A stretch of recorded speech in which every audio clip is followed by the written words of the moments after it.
Assalamualaikum warahmatullahi wabarakatuh. Allah melebihkan rizki sebagian kita dari yang lain agar kita saling tolong menolong, bantu membantu. Nabi janjikan, siapa yang meringankan beban saudaranya muslim di dunia, Allah akan meringankan bebannya di akhirat nanti. Sebuah jaminan dari baginda Nabi. Si orang yang kita bantu barangkali tidak bisa membalas, Allah yang akan membalas lewat jalan lain yang tidak pernah kita sangka-sangka. Selalu berusaha menyimpan sesuatu yang bisa membawa manfaat, baik untuk dirinya, untuk anak cucunya, maupun untuk keluarganya, untuk masa kini dan masa depannya. Kadang simpanan itu berbentuk uang, kadang berupa tanah, lain saat berbentuk pabrik, dan lain sebagainya. Sementara masa depan yang paling pasti adalah akhirat. Jika untuk masa depan dunia kita rela memeras keringat, membanting tulang, pergi pagi dan pulang petang, menyimpan uang, menyimpan tanah, menyimpan pabrik, pernahkah kita merenung jika satu saat kiamat datang, kita dibangkitkan dari kubur masing-masing, berdiri di padang mahsyar untuk mempertanggungjawabkan seluruh kegiatan hidup kita di dunia ini. Lalu kita akan menuju ke alam akhirat. Sudahkah kita mempunyai simpanan untuk akhirat kita? Pada pertemuan kali ini saya ingin menyampaikan sebuah hadis di mana Rasulullah sallallahu alaihi wasallam bersabda, "Arba'un min kanzil jannah." Simpanan sorga ada 4 macam. Yang pertama, ikhfa'us sadaqah, menyembunyikan sedekah. Saudara-saudara kaum muslimin, sebagaimana yang kita maklum bahwa Allah Subhanahu wa taala melebihkan sebagian rezeki dari kita terhadap yang lain. Ada yang kaya, ada yang setengah kaya, ada yang miskin, ada yang setengah miskin, dan selanjutnya. Ada yang gajinya kecil tapi penghasilannya gede. Ada yang penghasilannya gede tapi nggak punya gaji. Ada juga yang memang gajinya gede dan penghasilannya gede. Kelebihan rezeki merupakan sunnatullah dan tidak harus membuat kita merasa lebih dari yang lain. Bahkan sebaliknya, kelebihan itu harus membuat kita ringan tangan untuk menolong mereka yang memang memerlukan pertolongan. Kalau saudara diberikan ilmu, maka pertanyaan akhirat cuma satu: ilmumu kau amalkan untuk apa? Kalau saudara diberikan umur yang panjang, pengadilan akhirat juga bertanya satu: umurmu kau habiskan di mana? Tapi kalau saudara diberikan harta, pengadilan akhirat akan bertanya 2: hartamu kau dapat dari mana? Kau belanjakan kemana? Dari mananya ditanya, dan kemananya juga ditanya. Oleh karena kita akan dimintakan pertanggungan jawab, maka amanah yang bernama harta ini harus kita gunakan dengan sebaik-baiknya. Ada penggunaan yang merupakan kewajiban, itu zakat namanya. Ada penggunaan yang sewaktu-waktu, itu infak namanya. Ada yang lebih sewaktu-waktu lagi, dan itu sedekah namanya. Zakat dia terikat oleh haul dan nisab, oleh putaran batas waktu dan ukuran dari harta itu sendiri. Sedangkan infak terikat oleh situasi dan kondisi perekonomian seseorang. Sedangkan sedekah tidak terikat dengan apapun. Dalam kondisi seperti apapun kita bisa melakukan sedekah dengan yang terkecil sekalipun. Sampai-sampai Rasulullah sallallahu alaihi wasallam mengajarkan, la tahqiranna minal ma'rufi syai'an walau an talqa akhaka biwajhin talik. Atau ada hadis, tabassumuka fi wajhi akhika laka sadaqah. Senyumanmu kepada temanmu adalah sedekah. Jadi untuk melakukan sedekah tidak harus dalam berbentuk uang. Dengan ilmu kita bisa sedekah, Dengan tenaga kita bisa bersedekah, dengan pikiran kita bisa bersedekah, bahkan senyum kepada teman itu pun sedekah. Jadi kalau sedekah dengan uang memang belum punya uang, nyengir aja banyakin. Itu asal pada tempatnya, jangan lalu ketemu tiang listrik cengengesan. Tentu tidak pada tempatnya dan tidak wajar. Nah, sedekah yang paling dicintai Allah adalah sedekah yang disembunyikan. Artinya jauh dari sifat riya. Kan kadang-kadang ada orang sedekah itu disebutkan namanya. Apa tidak bagus? Kalau memang niatnya ikhlas, ya bagus-bagus saja. Untuk memberikan sugesti kepada yang lain. Si Fulan bin Fulan nyumbang sekian, diumumkan. Boleh kalau niatnya untuk memberikan rangsangan kepada yang lain supaya dia menyumbang lebih besar dari orang tadi. Tapi kalau itu mendatangkan riya, maka sedekah yang paling dicintai Allah adalah sedekah yang disembunyikan. Tangan kiri saja tidak tahu apa yang diberikan oleh tangan kanan. Sedekah yang dilakukan dengan ikhlas akan merupakan perbendaharaan surga, tersembunyi dari pandangan orang lain, tidak seorang pun tahu. Karena memang sikap yang baik adalah melupakan kebaikan dan mengingat kesalahan. Itu salah satu ciri orang bahagia. Orang yang selalu mengingat kesalahannya dan berusaha melupakan segala kebaikannya. Kalau dia akan berada kebaikan, dia tidak bisa ikut, dia merasa rugi karena dia merasa belum pernah berbuat baik. Tapi kalau akan melakukan kesalahan baru, dia ingat kesalahan yang sudah-sudah, sehingga terhalang baginya untuk melakukan satu kesalahan baru. Demikianlah saudara-saudara, bahwa Allah melebihkan rizki sebagian kita dari yang lain, agar terjadi tolong-menolong dalam kehidupan ini. Jadi kesenjangan yang nature, kesenjangan yang alami, itu sunnatullah. Ada yang kaya, ada yang miskin, ada yang kelas menengah. Nah, kenapa lalu sekarang kita berusaha mengentaskan kemiskinan? Oleh karena adanya kesenjangan struktural. Kalau yang kaya bisa semakin kaya, kenapa yang miskin tidak bisa naik jadi ikut sedikit kaya? Sebab pada dasarnya Islam adalah agama yang sejak turunnya sudah berupaya memerangi kemiskinan. Bahkan dikatakan kemiskinan itu mendekatkan kepada kekufuran. Orang kalau miskin udah dekat banget sama kafir. Gampang menjadi kafir. Berapa banyak saudara-saudara kita yang oleh karena soal perut, oleh karena soal materi, terpaksa meninggalkan dan menanggalkan akidahnya. Menjual petunjuk yang diberikan Allah dengan kesenangan dunia yang cuma sebentar ini. Na'udzubillah, thumma na'udzubillah. Jadi makin kita sembunyikan satu sedekah, semakin banyak perbendaharaan kita di surga. Sedekah yang paling dicintai Allah adalah sedekah yang disembunyikan. Malahan ada seorang sufi, dia punya kebiasaan kalau pergi sholat Jumat dia bawa uang, itu uang dia taruh di bawah tikar masjid. Dia niat sedekah kepada siapa saja yang nemuin itu duit. Maksudnya apa? Supaya yang nemuin nggak tahu siapa yang punya duit. Demikian dia saking ingin menyembunyikan sedekahnya. Karena sifat riya itu bisa memakan amal kita sendiri. Riya itu termasuk menyebut-nyebut kebaikan kita. Orang yang suka nepuk dada, sedikit-sedikit ngitungnya kalau nggak gua. Tuh kalau nggak gua tuh. Tuh yang belah situ, kalau nggak gua. Iya, kalau nggak lu kenapa emang? Orang yang suka menepuk jasad, tuh biasanya memang begitu, saudara-saudara. Kalau perang lagi berkecamuk, orang nggak sempat ngaku jadi pahlawan. Tapi begitu perang selesai, yang kagak kenal bedil ngaku pahlawan, mas. Itu sesuatu yang biasa.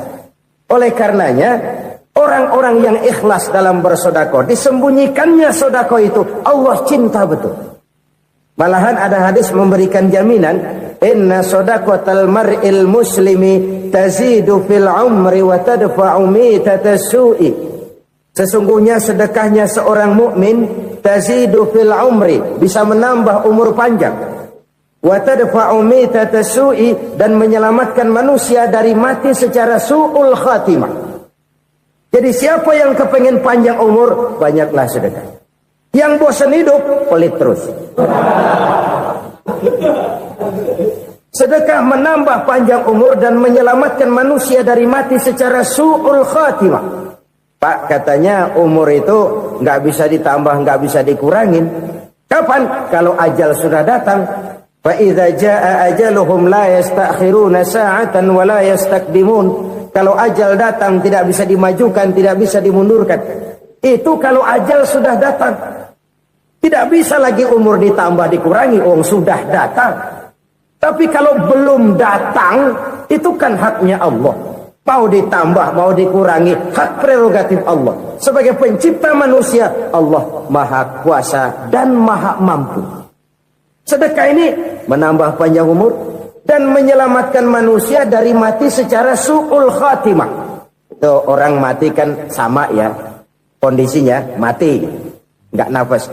Tapi hakikat mati kan lain-lain. Ada yang mati itu husnul khatimah, baik akhirnya.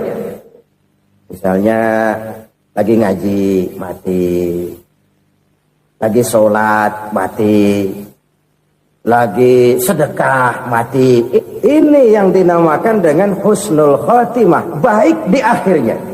Sebaliknya ada yang su'ul khatimah, jelek di akhirnya. Ini yang jadi catatan akhir. Lagi nyekek botol, mampus. Lagi banting kartu, modar. Su'ul khatimah, jelek pada akhirnya. Sedekah menyelamatkan manusia dari mati secara su'ul khatimah. Dan kita semua kepengen mendapat husnul khatimah, jauh dari su'ul khatimah.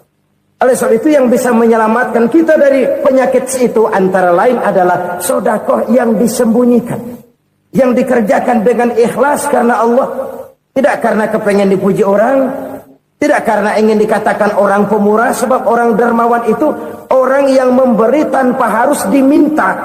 Kalau masih harus diminta, ya belum dermawan namanya, masih harus diminta. Kalau nggak diminta ya tulus, lolos, polos.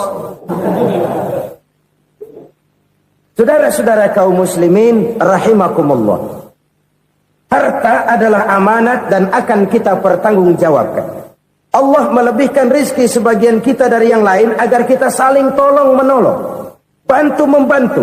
Nabi janjikan siapa yang meringankan beban saudaranya muslim di dunia, Allah akan meringankan bebannya di akhirat nanti. Sebuah jaminan dari baginda Nabi. Si orang yang kita bantu barangkali tidak bisa membalas, Allah yang akan membalas lewat jalan lain yang tidak pernah kita sangka-sangka. Ada orang tanya, Pak, ini ada orang nyumbang masjid sambil marah-marah, bagaimana? Saya bilang sumbangannya aja ambil, marahnya jangan. Marahnya jangan diambil, itu urusan dia. Saudara-saudara kaum muslimin rahimakumullah. Umat Islam ini kan umat yang punya potensi besar. Kadang kita merenung, kenapa kadang-kadang pembangunan masjid kok lambat sekali? Kalau hotel hari ini peletakan pertama, bulan depan peresmian. Supermarket hari ini peletakan batu pertama, minggu depan peresmian. Tapi kalau sudah yang namanya masjid, kadang-kadang peletakan batu pertama sekaligus jadi batu terakhir. 3 tahun, 4 tahun, campur nebar jalak di jalanan, duit dijaring kayak ikan sepat.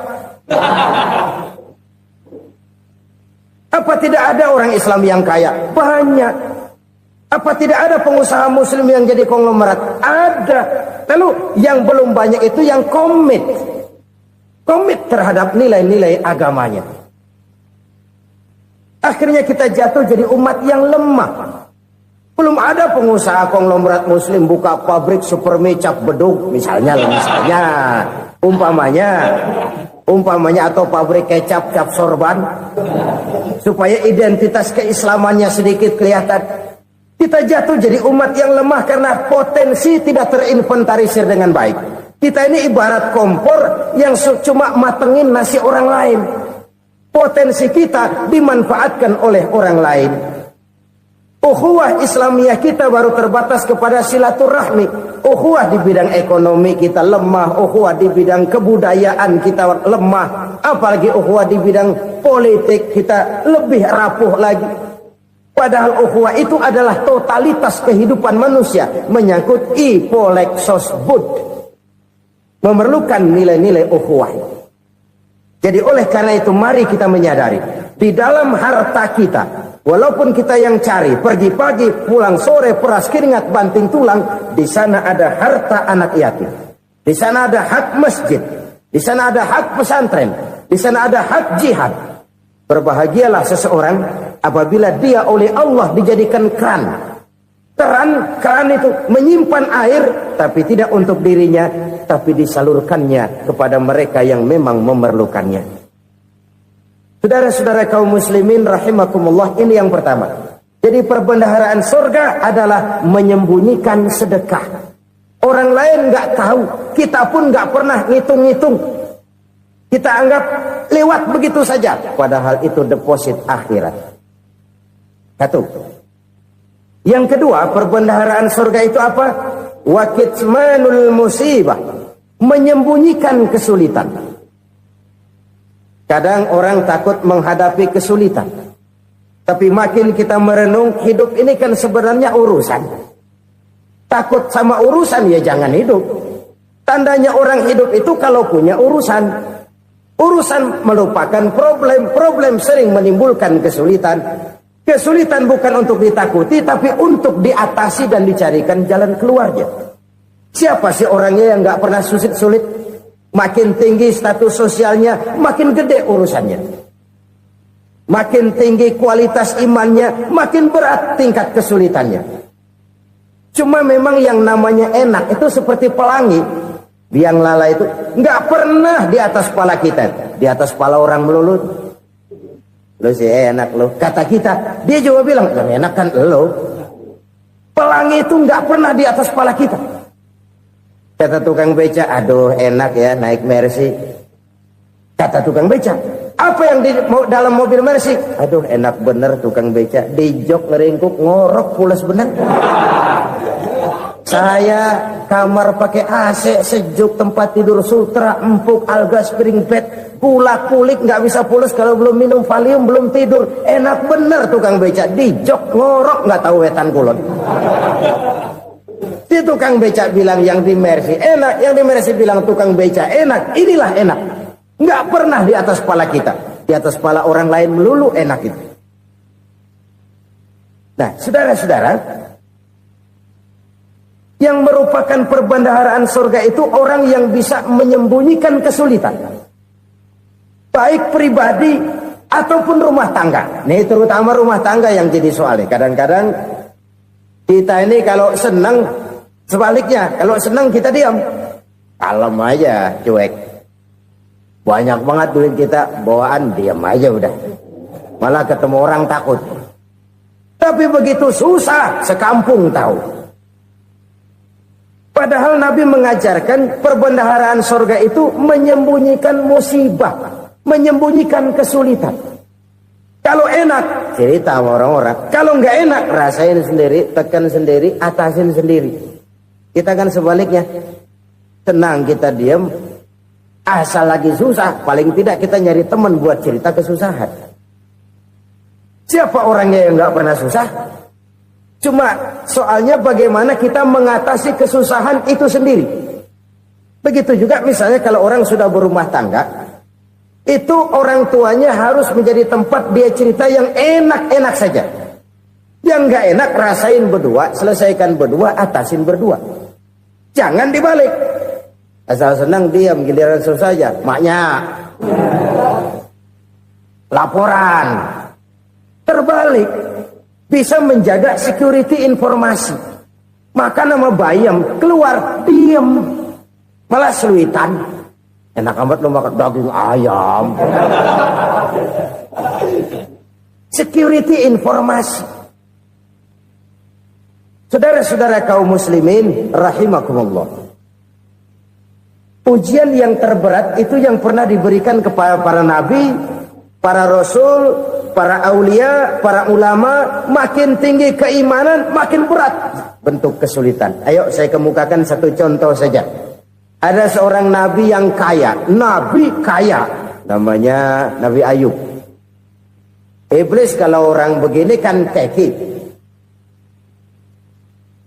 ibadahnya rajin, kaya. Nih yang kayak begini susah digodain. Kalau ibadahnya rajin, miskin, kali bisa disogok. Sini imannya mantap, ibadahnya rajin, kaya, nabi lagi. Oh, tapi namanya iblis nggak kurang akal. Laporan, Tuhan, kenapa iblis? Ya ini bahasa saya, bahasa Qurannya sih nggak gitu. Itu hambamu yang namanya Ayub, dia rajin ibadah cuma karena dikasih kaya aja. Coba kasih miskin dia, berhenti dia sembahyang. Ah, kamu bisa aja. Saya tahu Ayub itu hambaku yang ikhlas.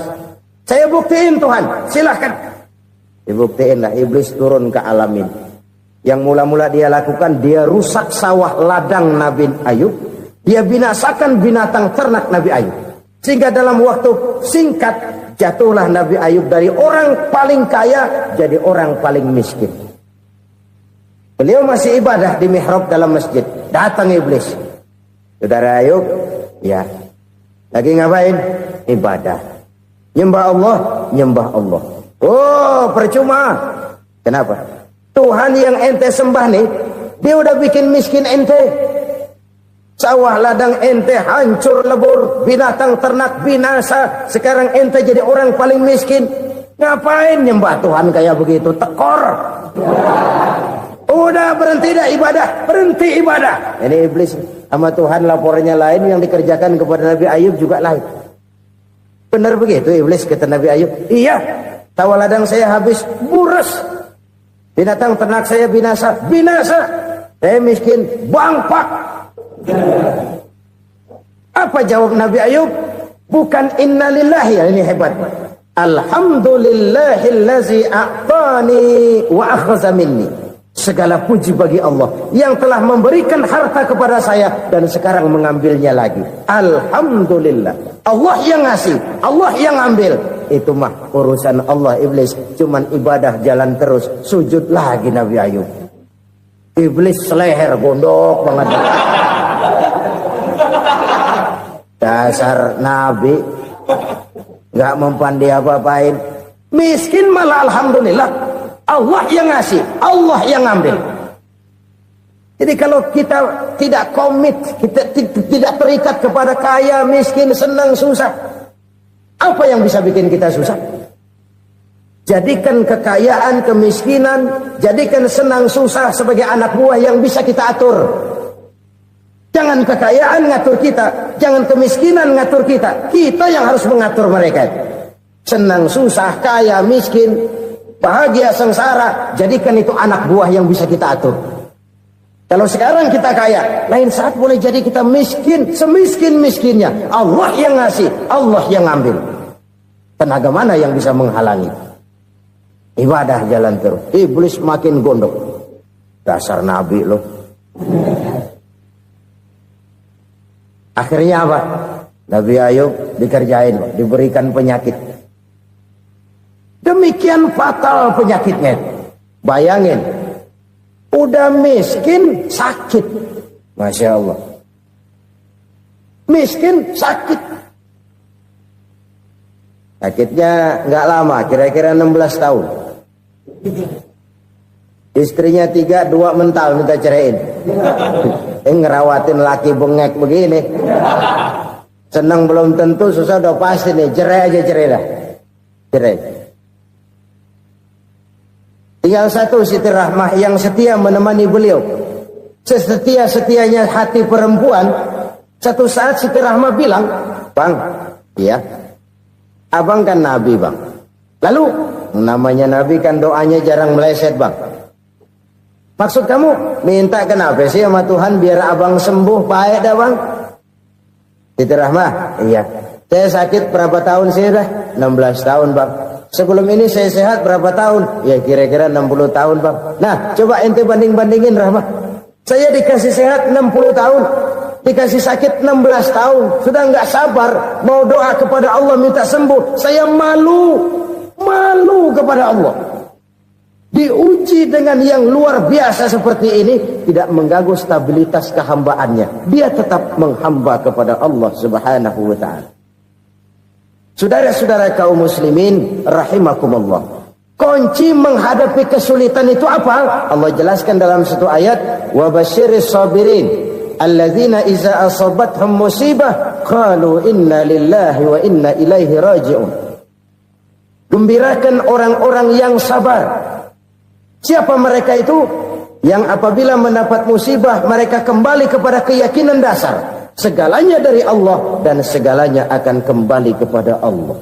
Ini konsepsi dasar dari sikap muslim dalam menghadapi berbagai kesulitan. Segalanya dari Allah, segalanya akan kembali kepada Allah. Kalau ini sudah kondisi dasarnya, maka kita akan lapang menghadapi kenyataan bagaimanapun pahitnya. Apakah itu namanya miskin, apakah itu namanya sakit, bahkan maut sekalipun. Segalanya dari Allah, segalanya akan kembali kepada Allah. Ini sikap hidup, bukan sekedar ucapan.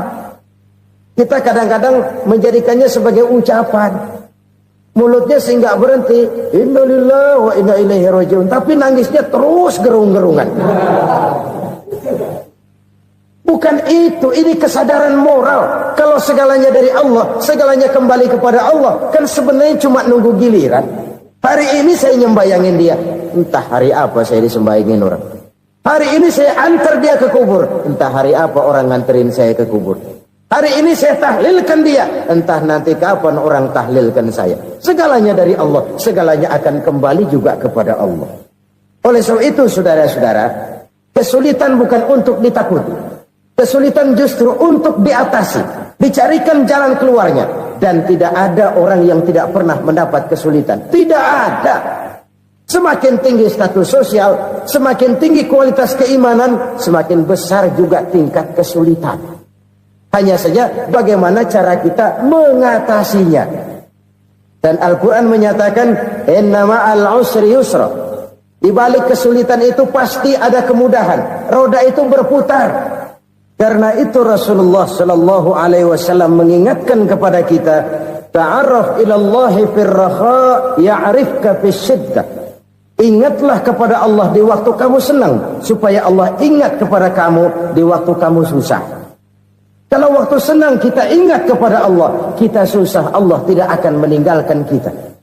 Tapi kalau waktu senang kita jauh dari Allah, sujud tidak sempat, dengan masjid jauh, ketika senang kita lupakan Allah. Nanti begitu kita susah, Allah lupakan kita. Dan itu menyakitkan. Oleh karena itu orang-orang tua kita dulu bilang, kalau lagi sehat ingat-ingat lu bakal sakit nanti. Kalau lagi kaya ingat-ingat satu saat kita bakal jatuh miskin. Bahkan kalau lagi muda ingat-ingat kita bakal tua. Dan yang terpenting kalau lagi hidup ingat-ingat kita bakal mati. Saudara-saudara kaum muslimin rahimakumullah. Jadi yang kedua yang merupakan perbendaharaan surga, menyembunyikan musibah. Saudara-saudara kaum muslimin rahimakumullah. Hal ketiga yang merupakan perbendaharaan surga adalah wasilatur rahmi. Orang yang suka bersilaturahmi. Sebagaimana yang kita maklum bahwa manusia adalah makhluk yang disebut zon politika. Makhluk sosial yang tidak mungkin hidup sendiri-sendiri. Betapa dan siapapun kita memerlukan orang lain. Bodoh betul manusia kalau tinggal di tengah masyarakat tapi tidak mau bermasyarakat. Merasa hebat sendiri, pintar sendiri, gagah sendiri, kaya sendiri. Mungkin kalau mati juga ngubur sendiri. Jangankan kita di sini, di sorga saja Nabi Adam waktu sendirian bengong melulu, ngondar mandir. Allah tegur dam sepi dam. Ya ini kalau bahasa saya. Iya Tuhan sepi ini nggak ada coret-corekan pisan ini. Diciptakan Siti Hawa baru anteng Nabi Adam. Itu di sorga. Cobalah. Umpamanya saudara tinggal di Jakarta nih. Kayak bener. Apaan aja di Jakarta punya saudara dah. Jembatan Semanggi ambil. Monas, Buntel bawa pulang. Hotel-hotel ambil semua. Cuman tinggal di Jakarta sendirian. Apa enaknya? Betapa dan siapapun kita perlu orang lain. Tidak ada seorang pun yang bisa memenuhi kebutuhan hidupnya secara sendiri-sendiri. Nah, Islam telah menyelamatkan manusia dari ras diskriminasi. Mengikat manusia dengan persaudaraan yang berlandaskan kepada akidah. Karena itu dianjurkan bersilaturahmi. Bahkan Nabi menyatakan, Man arada ayyubsata lahu fi rizkihi wa yunsa'a fi atharihi falyasil rahimah. Siapa yang kepengen diluaskan rezekinya dan dipanjangkan usianya, banyaklah ia bersilaturahmi. Siapa yang kepengen dimudahkan rezekinya, hendaknya ia banyak bersilaturahmi. Kalau banyak teman, kesulitan kan paling tidak ada tempat cerita. Udah susah, sendirian kita pikirin diri, nggak ada tempat tukar pikiran. Cepet banget sama bengek. Dilawan sendiri. Nah, secara makro kita bisa berkata, tidak mungkin ada kemenangan kalau tidak ada kekuatan. Tidak ada kekuatan kalau tidak ada kesatuan dan persatuan. Tidak mungkin ada kesatuan dan persatuan tanpa semangat silaturahmi. Kalau umat Islam mau menang, dia harus kuat. Kalau umat Islam mau kuat, dia harus bersatu. Kalau umat Islam mau bersatu, dia harus membudayakan silaturahmi ini. Bahkan sampai-sampai kata Nabi, kalau bisa cari nilai tambah. Apa? Silman qata'ak. Bersilaturahmilah kau kepada orang yang marah denganmu. Masya Allah, indahnya ajaran agama kita. Orang yang marah pun kepada kita, kata Nabi, kalau bisa bersilaturahmilah kepadanya. Kepada orang yang marah itu. Di situ nilai tambah. Cuman jujur nih hadis, ngucapinnya gampang, ngamalinnya yang berat banget. Orang marah sama kita disuruh silaturahmi, ada apa malu? Lu marah, ada gue marahan lagi. Kan gue pikirin. Saudara-saudara kaum muslimin rahimakumullah. Tapi ini yang diajarkan, bahkan ini yang dicontohkan oleh baginda Rasul. Bagaimana begitu mudah, misalnya satu saat Abu Jahal ini ngatur strategi bagaimana bikin Muhammad celaka. Dia gali lubang di depan tempat tidurnya. Dia tutupin daun korma. Terus dia panggil seseorang, ke sini. Kasih tahu Muhammad, pamannya sakit keras, minta ditengokin. Berangkat orang ini ke sana. Muhammad, labbaik. Pamanmu sakit keras, dia minta ditengokin. Baik, saya akan datang menjenguk beliau. Berangkatlah Nabi ke rumah Abu Jahal tanpa prasangka apapun.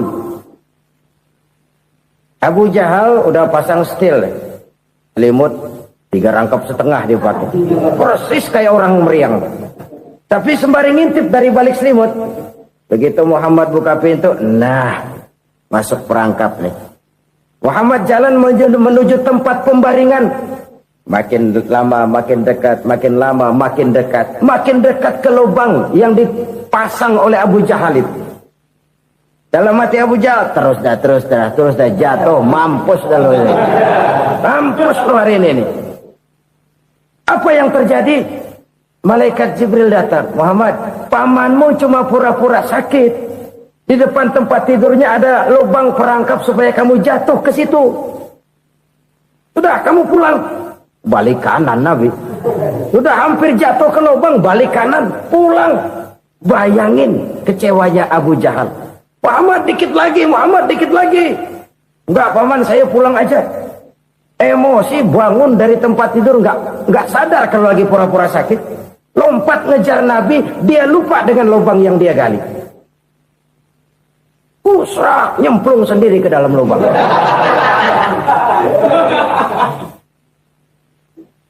Nabi terus berlalu. Ini terjadi keanehan.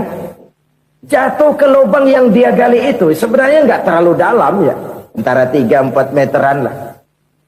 Tolong saya jatuh ke lubang ini. Datanglah pelayan-pelayannya itu. Angkat saya dari sini. Oleh ngulurin tambang.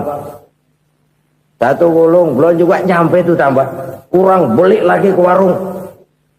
Sambung, ulur lagi, enggak juga bisa sampai. Wah ini kerjaan Muhammad ini. Tolong siapa salah seorang kamu ke rumah Muhammad, kasih tahu encangnya kecebur. Minta ditolongin. Sampaikan kepada Rasul. Kenapa? Pamanmu jatuh ke lubang, Muhammad minta tolong diangkatin. Tambang udah nyambung-nyambung nggak nyampe juga. Ya nanti saya datang saya tolong. Coba. Nyata-nyata orang berniat jahat mau mencelakakan dia. Datang dia menolong. Ini yang disebut air tuba dibalas air susu ya ini. Bukan sebaliknya. Air tuba dibalas air susu. Paman, kecebur ya? Iya Muhammad, tolong ini. Pegang tangan saya. Nabi ulurkan tangannya. Nyampe. Dipegang oleh Abu Jahal. Diangkat ke atas. Sampai atas. Apa kata Abu Jahal? Sihirmu memang hebat Muhammad. Udah ditolongin dikata sihir. Yang enak kita kemplang kan itu orang begitu. Urusan apa? Tapi inilah akhlak. Kalau bisa kamu bersilaturahmilah dengan orang yang marah kepadamu sekalipun. Orang marah kita tetap baik. So, kalau kita berbuat baik sama orang yang memang baik, rasanya sih biasa-biasa aja. Orang baik kita baik lagi, ya draw aja, belum ada nilai tambah di situ.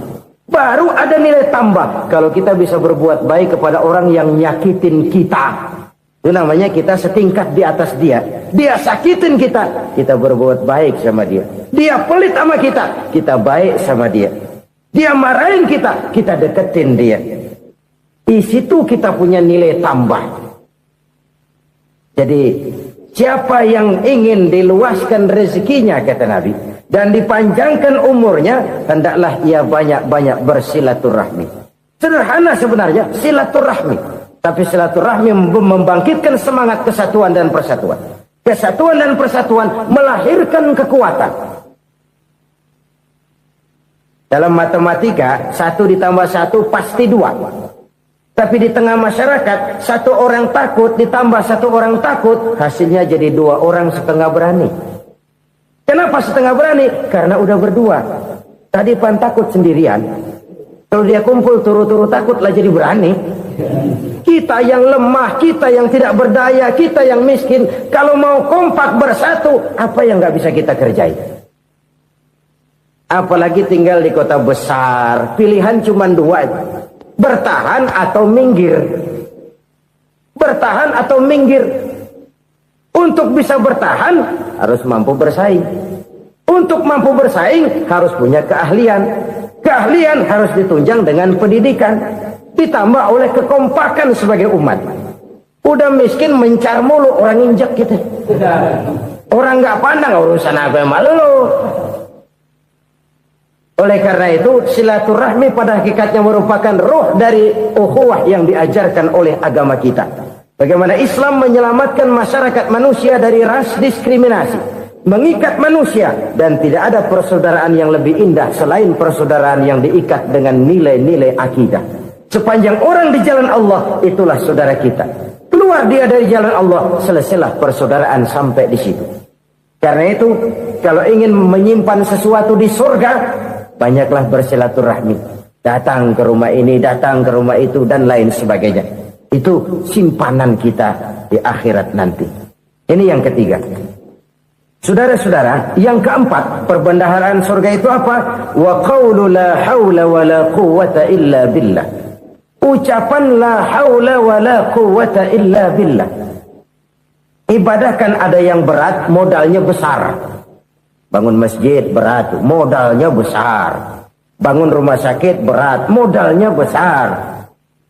Ada ibadah yang berat, tapi modalnya ringan. Misalnya puasa. Puasa itu berat, mengendalikan nafsu. Kalau sekedar nggak makan, nggak minum sih enteng. Mengendalikan nafsu. Itu jihad terbesar. Tapi kan modalnya ringan, cuma niat saja. Ini ibadah berat, modalnya ringan. Ada ibadah yang ringan, modalnya juga enteng. Seperti termasuk ucapan la haula wa la quwwata illa billah. tanpa sadar. La haula wala quwata illa billah. Nyelengin tuh di surga. Nyelengin, kita nggak terasa. Nyelengin simpenan akhirat. La haula wala quwata illa billah. Nyimpan lagi.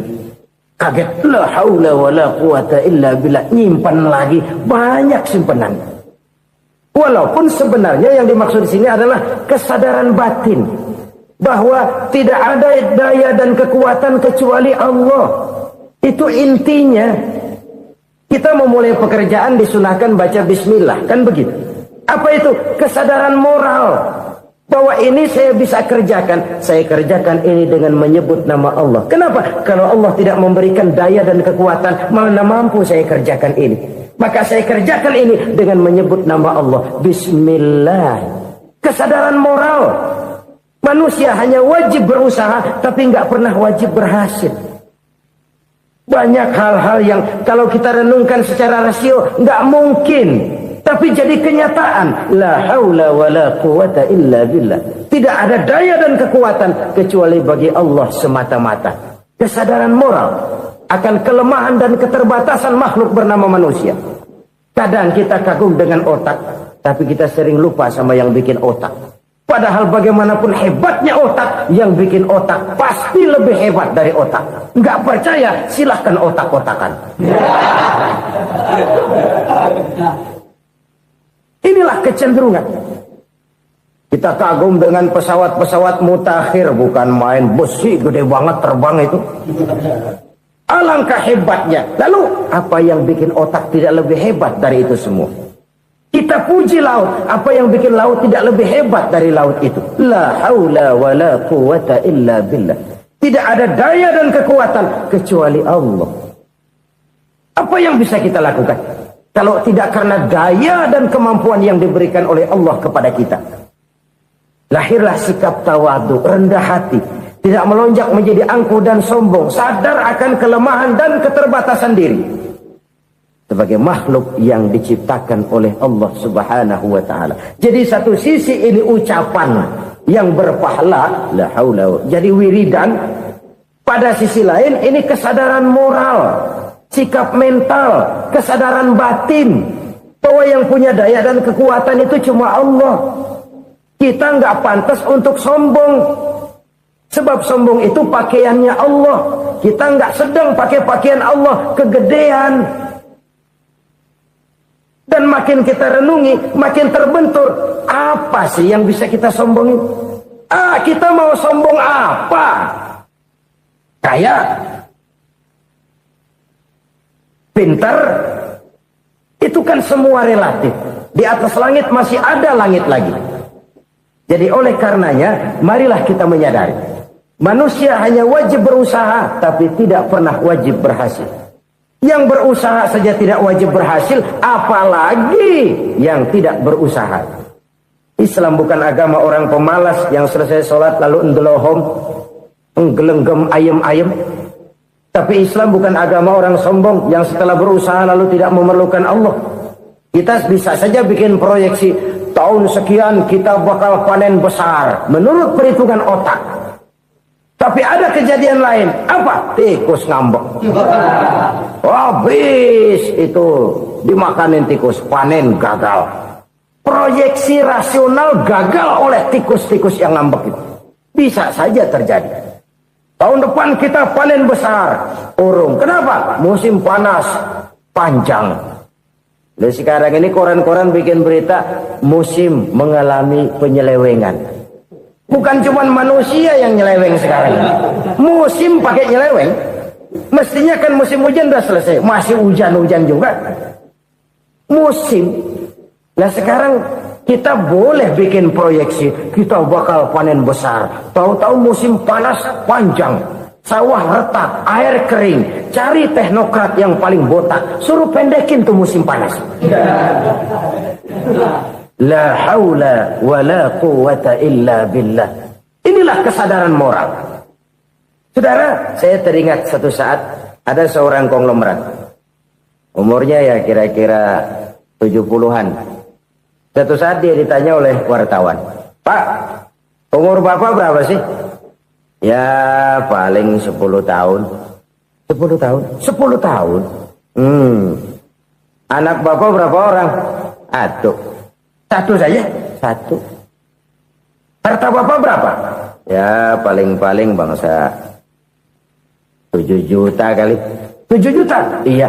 Pak, kenapa bapak bohongi saya? Bapak punya buku biografi.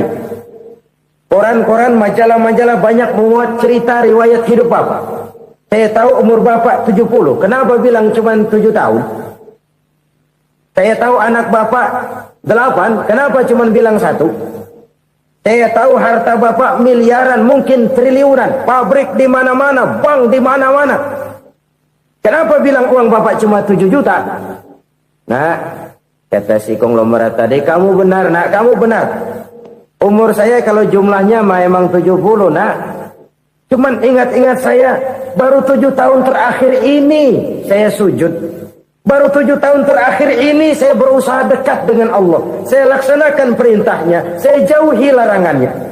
7 tahun inilah rasanya yang ada nilainya di hadapan Allah. Yang 63 tahun matong, kelabu, kelem umur gue.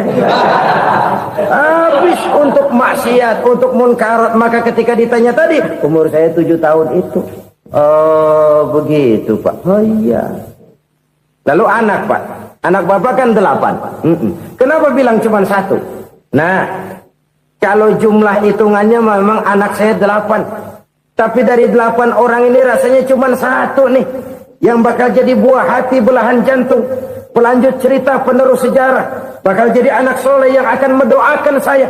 Cuma 1 rasanya anak saya ini yang bakal jadi buah hati saya. Besar-besaran saya. Yang akan mendoakan di kubur saya. Yang akan mendoakan di akhirat saya. Yang 7 orang mana? Masya Allah, yang atuh tenggeng. Yang atuh nyekek botol mulu. Yang atuh nggak karu-karuan. Makanya saya bilang 1 anak saya yang akan bisa mendoakan saya. Oh begitu Pak. Iya. Nah harta Pak. Harta bapak kan triliunan. Pabrik bapak di mana-mana. Uang bapak hampir di tiap bank-bank besar. Kenapa bilang cuma 7 juta? Betul kau nak. Harta saya kalau jumlahnya memang miliaran, triliunan mungkin. Tapi yang saya ingat baru 7 juta tuh yang saya belanjakan di jalan Allah. Saya nyumbang masjid, saya santuni yatim piatu, saya bantu pembangunan pesantren, saya bantu pembangunan rumah sakit Islam. Itu yang akan saya bawa pulang ke akhirat, yang 7 juta itu. Yang triliunan itu nanti akan diperebutkan oleh anak-anak saya sebagai waris saya. Jadi harta saya 7 juta itu yang bakal nemenin saya di akhirat. Yang akan saya bawa pulang jadi teman saya. Saudara-saudara kaum muslimin, jangan-jangan orang tua itu adalah kita-kita ini.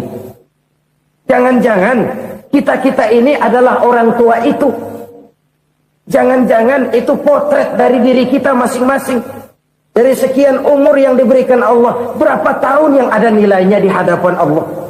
Dari sekian anak-anak yang merupakan amanah, berapa yang akan mendoakan kita sebagai orang tuanya menjadi anak soleh?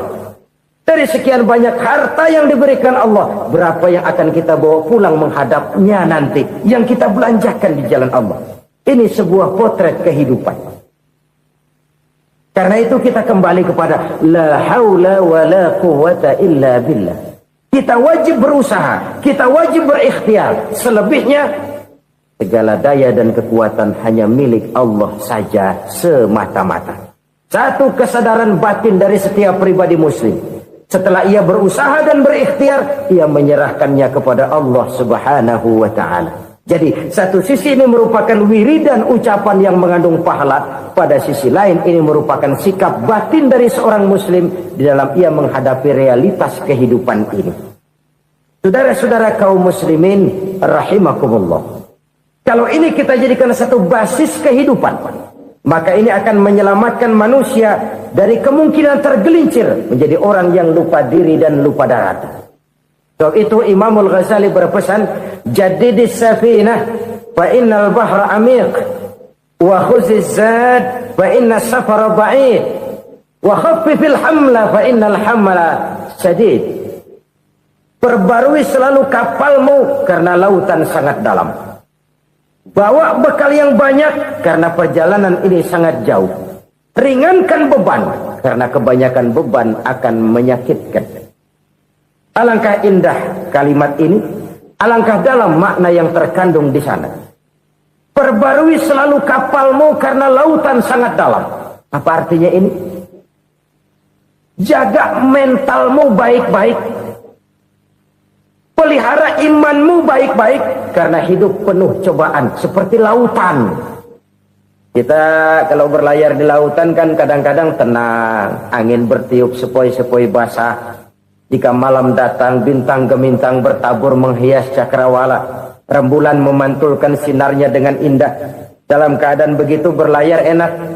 Tapi lain saat ombak menggunung, halilintar menyambar, angin topan bertiup.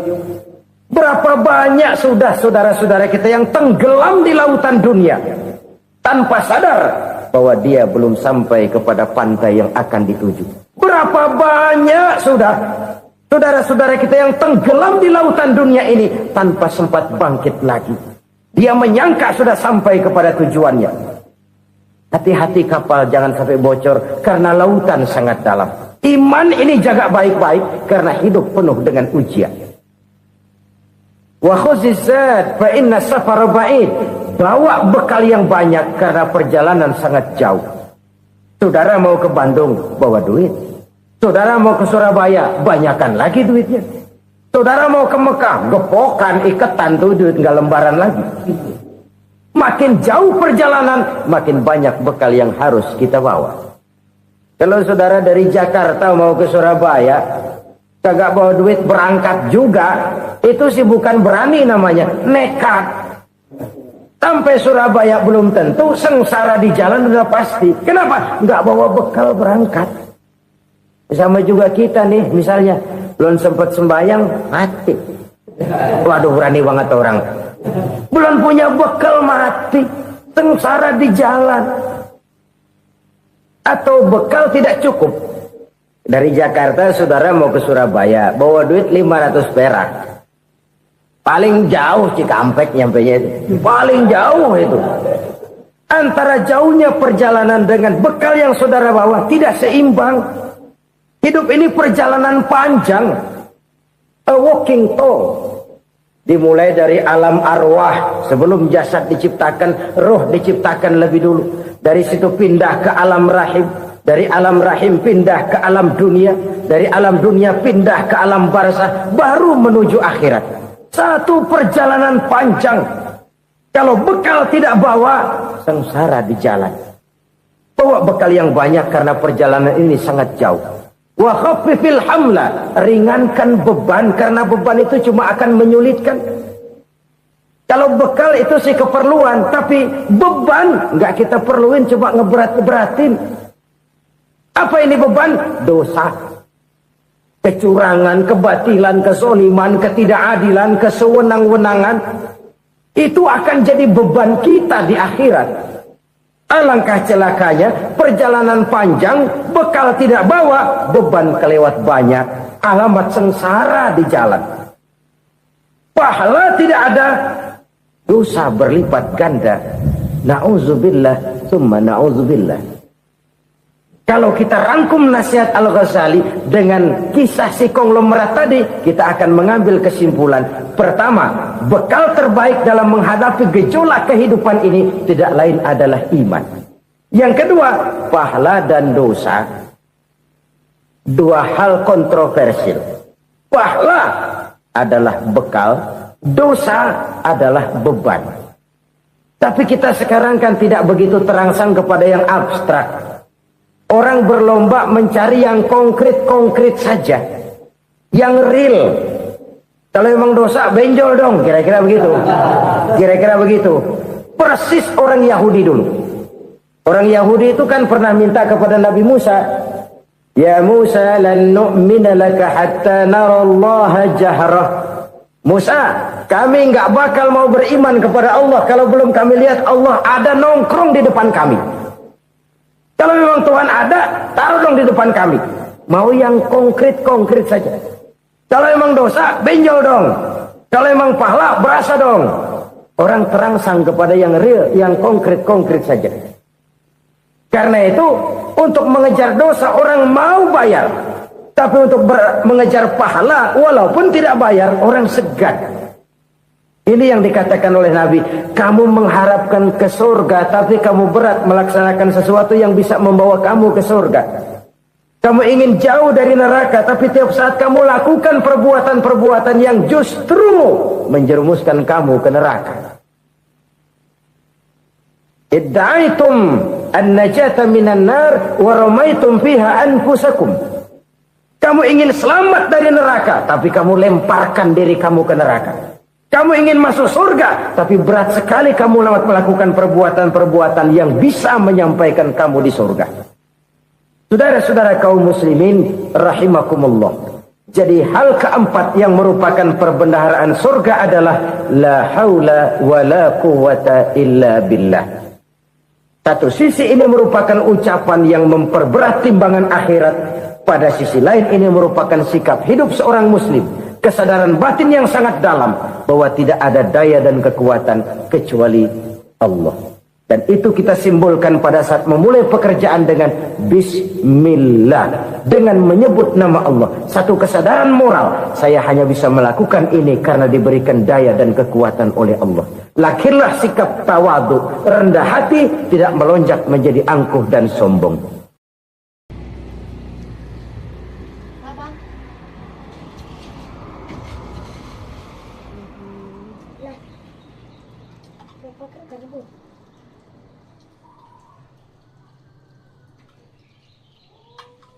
Loh, putih galon yang itu. Berapa itu? 5.000. Aku udah dapat maaf.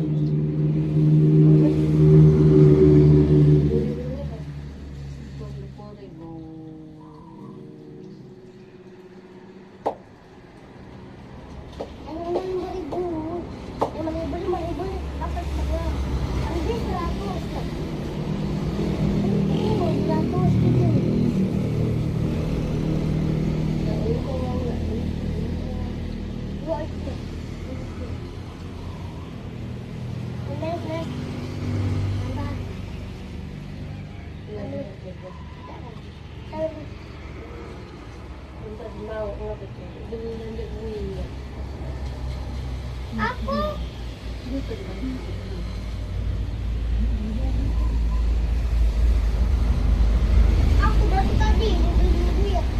Atau mulai. Mencoba dari kawan. Mulai coba tuh. Aku dari udah jadi data. Balik. Lah balik luar. Tidak bisa ini. Gitu ya. Balik dulu kan. Kapag Jokowi ay mani yan. Ano nga dila? Pabuli nga din.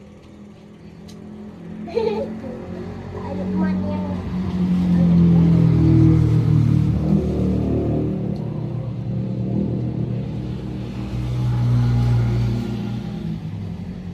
Kapag ini natin niya. Pagkujo ng tapulo. Okay.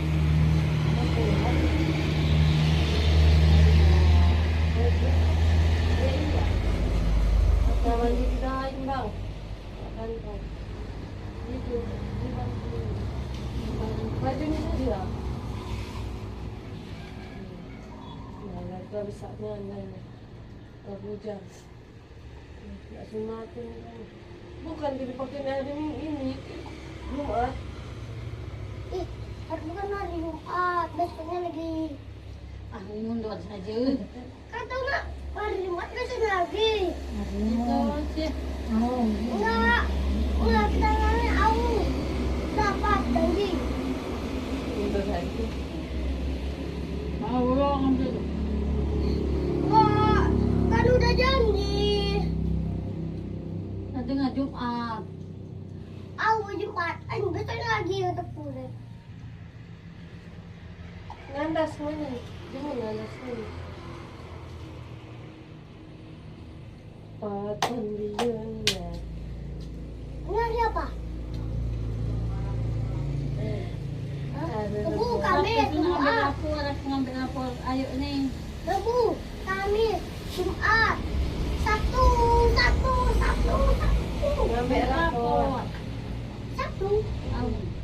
Mandi anak pas udah aja dulu baru. Hari Minggu. Dia pagi-pagi anak sunat itu kena kenal punya. Apa enggak? Nggak lembut.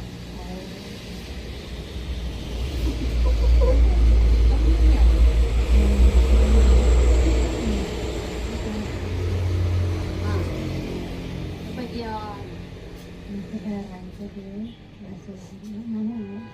Nasi tabel. yang contoh itu. Tahu lah. Biar buat jalan. Aji sekarang dia. Nenek lo belum dengar. Belum. Dia apa? Tahu di Semarang aja. Nah, 100 dia cukup mama ingat bayi. Beras itu memang ingin tahu apa. Nambai ini. Jadi dia gaji dia ganti. Pokoknya 100 kali udah pinjam 20.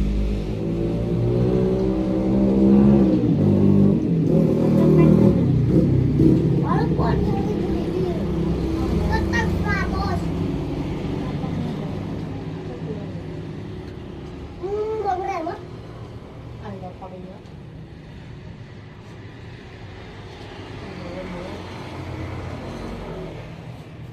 Nak beli lanang tua nak nonton tua.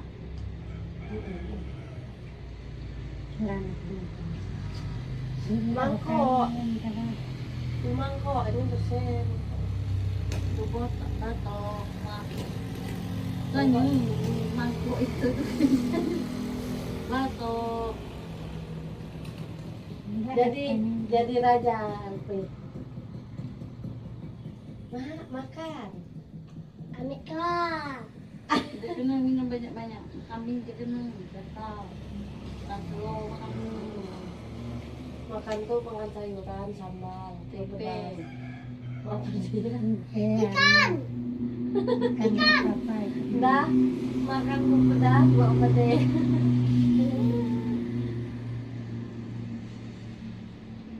Mancing, mancing. Nah itu udah bersunat ikut bapak mancing buat apa ikan mas. Mana? Jadi pesona ini coba Tabur.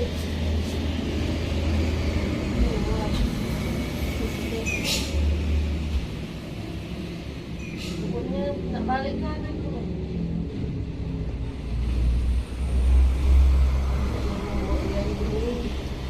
Wajar kali.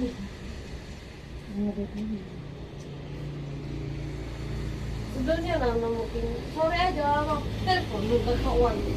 Mikir kok.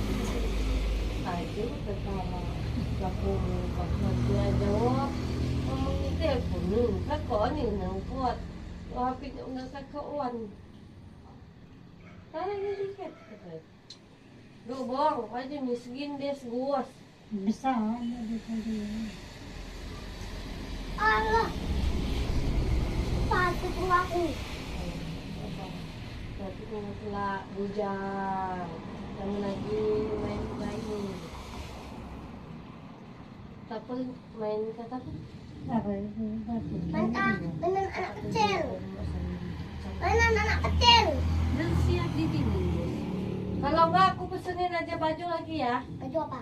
Ini kayak gini, di tebang. Itu untuk siapa? Kalau ini mau. Berarti punya pada dua. Ini sunat. Ya. Alhamdulillah, makasih. Jadi hanya kedua. Amin tu. Awak duit boleh dulu. Ada beli baju siko. Baju dulu. Baju lagi. Kamu duit kan 100 boleh dulu baju. Baju hanya yang tebal kulit kah? Tidak, ya harga 45 ni. Dekat 120. Habis itu 170. Tak penyampai sini saja. Kan sama Andes. 170. Agak ni tu. 170.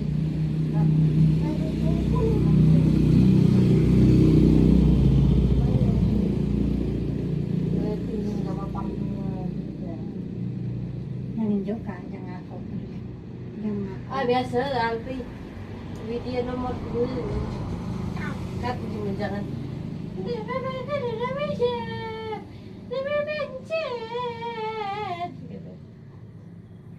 adik dia balik kan Ya. dia nak dengar. Dia ingat dia melayan tu kan. Ya. Maju. Ya, ayo. Bel. Deal. Buat dengar. Maju. Deal. Yes. Nanti udah disunat beli baju lagi. Ya. Yang panjang lah. Dok request pula. Cakap ada. Budak. Habis yang baju panjang. Yang Spiderman. Yang itu juga yang tebel. Oh, beli tu. Ya, hai. Kesannya awak belum bikin nak ni. Enggak ya? Iya ya, sah. Kenapa kan? Patik dengar tamu kecil gini adik Zaki. Kecil. Yang paling kecil tu ada raga. Yang paling kecil nan. Tak Allah. Tak. Kesimpan ya. Macam mana? Dia adik sekolah. Satu. Jadi Untuk adik sekolah nanti. Nanti kan adik sekolah. Nah, kasih Orang ke dia. lagi ke lagi nanti bentuk orang ni. Yang ada di tangan. Jom. Jadi yang Alfi. Iya.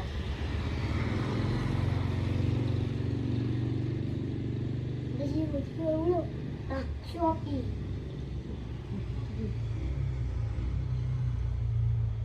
Ini anak kedua butik tadi lah.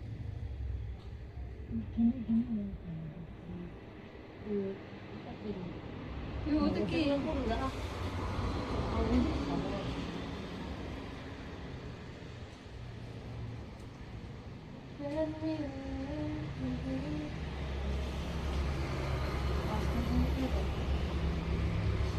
Untuk salah serang tu. Dah kedua tu. Atas sekolah itu lagi dia.